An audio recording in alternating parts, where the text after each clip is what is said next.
A very warm good afternoon to all of you. Dear students, I welcome you all in digital class of biology. Students, as you all know that soon our unit test will start. So for that we need to revise the chapters which we have studied so far. So today I'll start with my second chapter, that is sexual reproduction in flowering plant. But before that, dear student, I would like to say something to you. Students, whatever problem you are facing in your life, don't mess with it. Don't rehearse with it. Okay? Just hand it over to Lord Krishna and he will reverse it. Dear student, I repeat, he will surely reverse it. So believe on him, okay, and keep doing your karma. So with this beautiful thought, I would like to start with my today's chapter, that is sexual reproduction in flowering plant. Clear? Student, this is the mind map of your this chapter. Okay, so I'll take it one by one by making it zoom, okay, so that you can visualize it carefully. Okay, so I'll start with here, from here.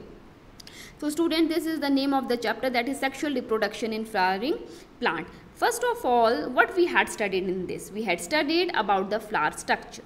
Okay, we had studied that your flower consists of two parts, that is essential and non-essential part.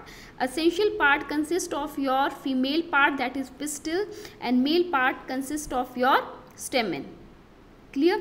And stamen in turn consists of your anther and filament, whereas pistil consists of your stigma, style and ovary. Okay, and about non-essential parts, it will be your sepal and your petal.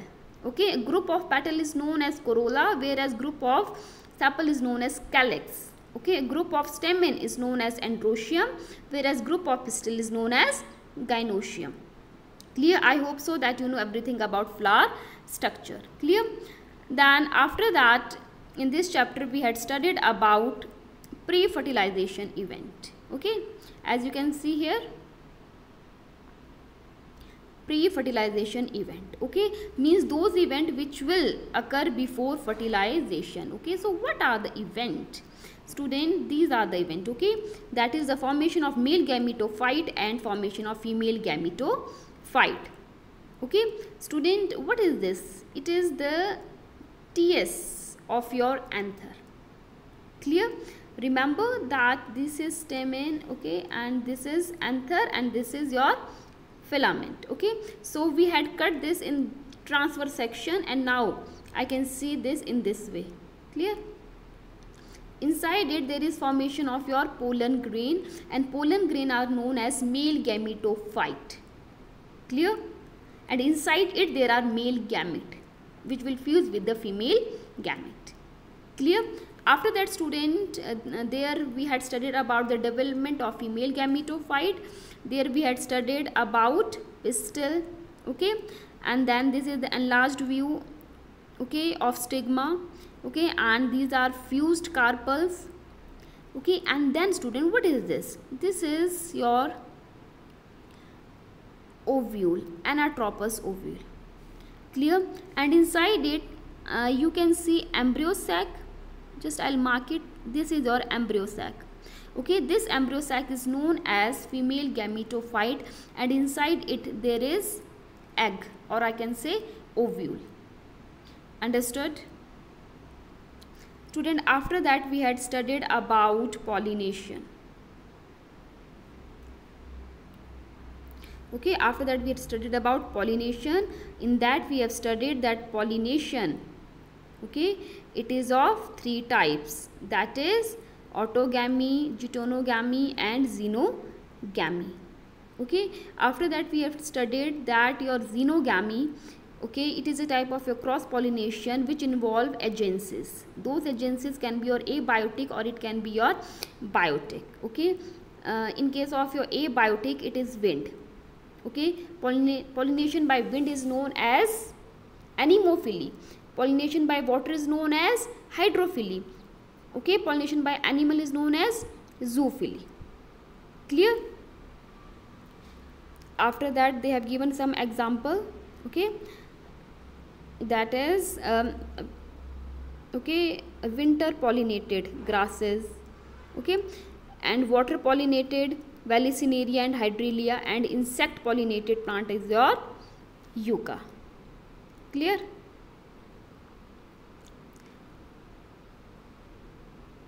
Then student, after that we have studied about outbreeding devices. What are these outbreeding devices? Okay, these are the devices for promoting cross pollination. What is this cross pollination? It is the transfer of pollen grain from anther to stigma of two different flowers. Clear? Student, here what happened? First of all, pollen release, okay, and stigma receptivity not synchronized. Okay, stigma will not receive the pollen grain. Okay, then what would happen? Production of unisexual flower, only one flower would be there. Clear? And after that, arrangement of anther and stigma at different position. Okay, and then there would be, because this anther, okay, the pollen grain which are there in your anther, okay, it does not receive any chemical secretion from the stigma, and also, okay, the arrangement of anther is different from the stigma, and it is difficult for the pollen grain to move from that position to the stigma. Okay, so all these things leads to self incompatibility. Self incompatibility means though one flower contain both male and female part, but the arrangement of anther is such that it does not allow self pollination. Clear? Student, after that there is pollen pistil interaction. Okay, what is this? It is a dynamic process involving pollen recognition followed by pollen tube growth. Okay, when your this pollen grain will receive chemical secretion from your stigma, okay, and that time it will fall here and it will grow a pollen tube, okay, as you can see here, and from this pollen tube your male gametes will move to fuse with your ovule. Clear? And after that, in this only there is artificial hybridization. What is this artificial hybridization? Student, it is one of the major approaches of crop improvement by using desired pollen grain for pollination. Okay, here, okay, I can desirably remove the pollen grain of the, or I can say anther, from one flower when I want that other pollen grain to be fused with it. Means I can produce my own desired flower. Okay, and it is achieved by your emasculation and bagging. What is emasculation? Taking out of the anther, okay, with the help of forceps, and bagging is what? When once we have taken out this your anther, okay, stigma is there, we will put here some bag so that any other pollen grain should not fall it, okay, with the help of your wind pollination or your insect pollination. Okay, so here afterwards I will insert my own desired pollen grain, okay, according to my own desired, means what kind of flower I want. So it is done by human beings. That is why artificial hybridization is the term. Clear? After that, student, there is double fertilization. Okay, and this is the topic for your this unit test. Okay, you need to study about double fertilization. What is this double fertilization, student? When your syngamy and triple fusion, they will combine together, okay, or they will occur simultaneously, it is known as double fertilization. What is this syngamy? Another term of syngamy is fertilization. What is fertilization? When male gamete fuse with female gamete, okay, here female gamete is your ovule, at that time it will produce zygote. Okay, whereas what is triple fusion? When one of the male gamete, okay, it will fuse, okay, with your polar nuclei and it will form endosperm. At that time it is known as triple fusion. Why triple fusion? Because here two polar nuclei are there, okay, and then one your male gamete will become here and there will be triple fusion of three nuclei. So that is what is known as triple fusion. Clear? Because two type of fertilization occur in your plant, that is what is known as double fertilization. Clear? After that, student, post fertilization is there. What is post fertilization event? Those events which occur after fertilization. So you know what are the event occur. Student, first of all, there is development of embryo. Okay, first zygote would be there and then your embryo would be formed. Okay, this is a kind of your dicot embryo and this is a kind of your monocot embryo. This diagram is important. Okay, after that, development of seed. Clear? Seed would be of two types, that is albuminous seed also known as endospermic seed and non-albuminous seed also known as non-endospermic seed. Now what is this endospermic and non-endospermic seed? Student, when little bit endosperm remain, okay, in your seed,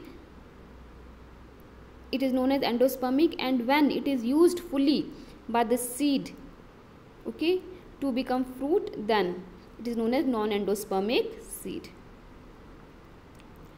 After that, student, what is there? Development of endosperm. What is this endosperm? It is a kind of food, okay, that is taken by the embryo, okay, to become seed. Okay, and how this endosperm formed? When your one of the male gamete fuse with your polar nuclei which are present in your embryo sac. Clear? It will leads to the formation of endosperm. After that, student, formation of fruit. Fruits are also of two types, that is false fruit and true fruit. What happen in case of your false fruit? When part other than ovary contribute to the fruit formation. Okay, and example of this is apple. Apple is a kind of your false fruit. Why? Because its development occur from any other part than the ovary, and the edible part of your apple is thalamus. Okay, the thing which we eat, that is thalamus.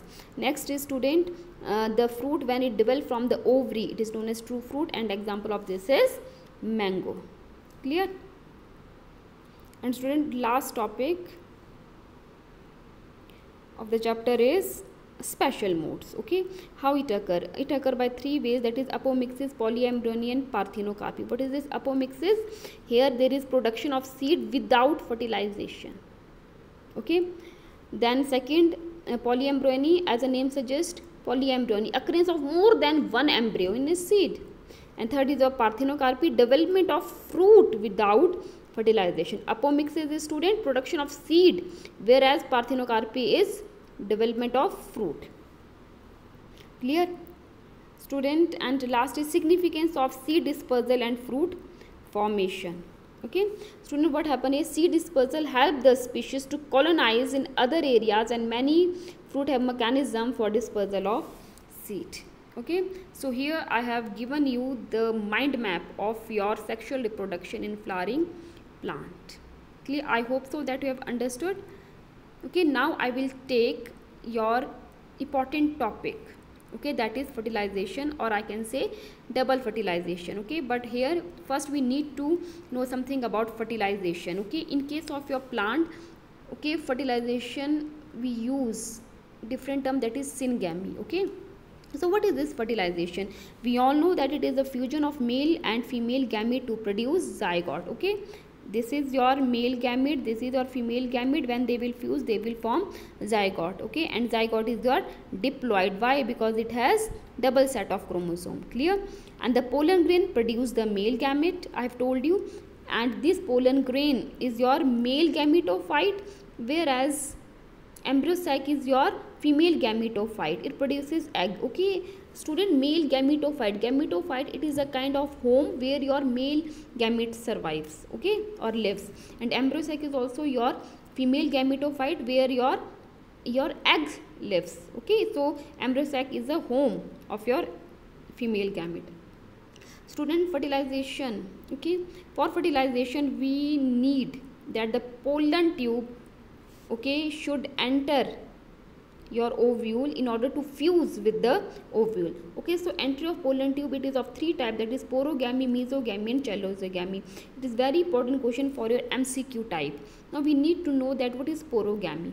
Student, porogamy is that when your pollen tube enter through the micropyle. Okay, you need to know the proper labeling of your this ovule. Clear? So this is your micropyle, and when your pollen tube, this black is your pollen tube, when it will enter through the micropyle, it is known as porogamy. Very important for your MCQ. Okay, second is, student, mesogamy. What happen? when your pollen tube enter through the integument, these are integument, no, outer and inner integument. I hope so that you remember the labeling of this ovule. So when your pollen tube will enter through it, then it is known as mesogamy. Okay, integument, mesogamy. And student, last is your chalazogamy, when your pollen tube, okay, will enter through your chalaza. We know that this is micropylar end and this is your chalazal end. Okay, so from here it will enter. Getting? Important student, it is easy to remember. Chalazogamy means enter through chalaza, porogamy from micropyle, and then mesogamy through integument. Remember these things. So students, what happen in this case, in case of your fertilization? Okay, first of all, pollen grain, okay, it interact with the stigma, okay, of the pistil. I hope so that you remember, this is stigma, this is style, and this is ovary. Okay, and what are these? These are antipodals. Okay, this red one is your egg, and these two are your synergids, and these two are your polar nuclei. Clear? You need to know about this. So student, what will happen? This pollen tube will formed from your pollen grain. Okay, after that, this, okay, your actually we know that your pollen grain consists of your vegetative cell and generative cell. Okay, vegetative cell will form your pollen tube and generative cell will form your male gamete. Okay, it will form two male gamete. Okay, and remember that okay, pollen tube contain two male gamete, okay, which are formed from your generative cell. Okay, and your pollen tube is formed from your vegetative cell, which is present in your pollen grain. Okay, after that, see here, these blue color structure are your male gamete. After that, see here, what happen? Now it enter through the micropylar end, so it is porogamy. Okay, entry of pollen tube through micropylar is known as porogamy. Okay, students, sometime division of your generative nucleus can occur inside your pollen grain only, or sometime it can occur in your pollen tube also, okay, to form male gamete. Understood? And after that, see, it is coming to fuse with the ovule. After that, student, what will happen? Okay, this is the thing to jot down, that one male gamete will fuse with the egg nucleus, okay, to form the diploid zygote, whereas another male gamete will fuse with the polar nuclei to form a triploid endosperm nucleus. Clear? So this is known as syngamy, and this is known as triple fusion. Okay, so now after that, what will happen? Here zygote will form, and here your endosperm nucleus will form, which in turn will form endosperm, and this endosperm will provide nutrition to the zygote, okay, to become seed, to become embryo and then seed. Clear? And this process is known as double fertilization. Clear? So here it is just the summary, just go through it. Student, what happened here? Okay, the pollen tube releases the two male gamete into the cytoplasm of the synergid. Okay, after that, pollen tube releases the two male gamete into the cytoplasm of the synergid. One male gamete fuses with the egg cell and produces zygote, whereas okay, it is known as diploid zygote formation, and this zygote will develop into embryo. Whereas other male gamete, it will move toward the two polar nuclei located in the central cell. This is your central cell, and fuses with them to produce triploid, PEN. Okay, that is primary endosperm nucleus. This central cell forms primary endosperm cell and develops into the endosperm. Okay, I hope so that you have got. Okay, so with this, I finish, okay, my first question or my first topic, okay, of your second chapter, that is sexual reproduction in flowering plant. Student, but if still there is any query, please feel free to call me. Thank you and have a wonderful day ahead.